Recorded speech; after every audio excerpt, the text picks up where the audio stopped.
Malcolm Forbes once said, "Smart people ask questions when they don't know, and sometimes when they do."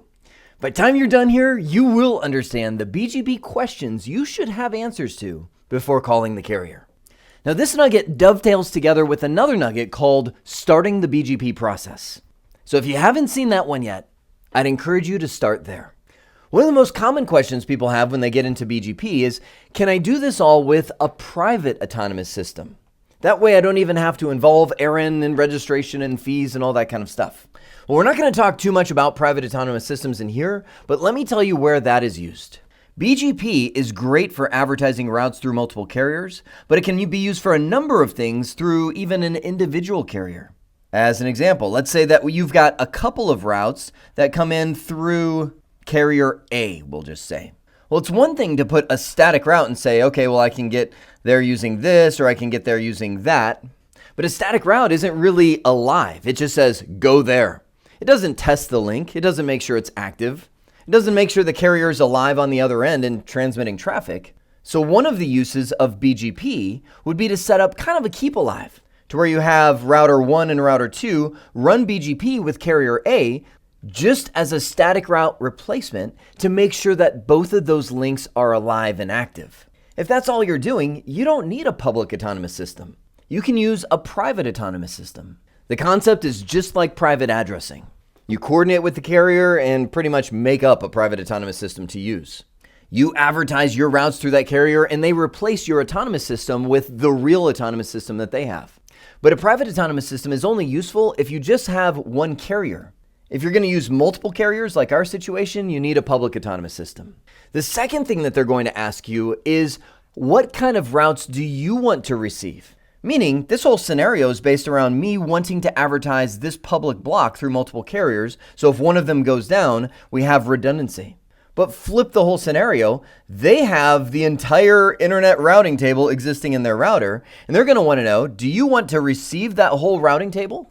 Do you want just a part of that routing table, or do you just want us to send some default routes down to you so you don't have to worry yourself about that massive database? That's a call you're going to have to make. And I would say most of the time it comes into the capacity of the routers right here. Are they going to be able to handle a routing table that's tens, hundreds of thousands of routes in size? That's where you just got to look at your hardware specs and make sure your equipment is up to the challenge. The benefit of getting a full internet routing table is now they can make the best decision of which carrier to use based on all the BGP attributes assigned to those routes. So it might give you better overall connectivity to receive that.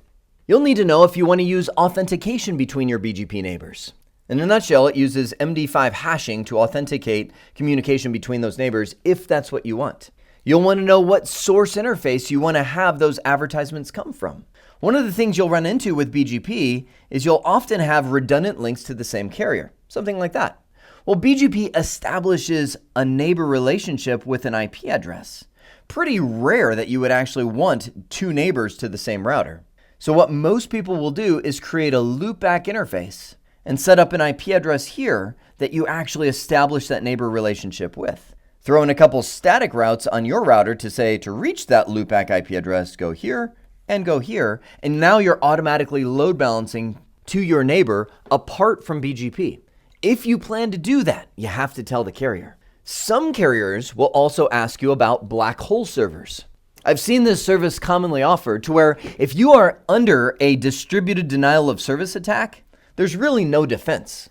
This is one of the most common attacks on the internet when you have a notable resource. You can actually go on the dark web and lease hundreds of thousands of malware infected devices and unleash an attack on some poor unsuspecting website. Well, what a carrier will allow you to do is add specific IP addresses to what they call a black hole service. Or if you've got one IP address being attacked, it doesn't have to take down your whole system because all that traffic would then be coming into those devices which couldn't keep up with it. That's distributed denial of service by definition. So you could just slice off one of those IP addresses and say, please just black hole this thing. Change your DNS records, and you at least have a temporary solution to that problem. Lastly, you'll want to know, what is the point of contact for the Arin record? We'll talk about this when we get into Arin, but I want you to be thinking about what name, phone number, email address do you want on your Arin records? You'll usually want to create a service account for that, not tied to any one employee, because if that one employee leaves, you got a lot of work to do. And that kind of work is always the stuff that you forget about until something bad happens. Like your Arin autonomous system registration expiring because the engineer who was on the point of contact left the organization. Well, you now understand the BGP questions you should have answers to before calling the carrier. Next up, we need to get registered with Arin. For now, I hope this has been informative for you, and I'd like to thank you for viewing.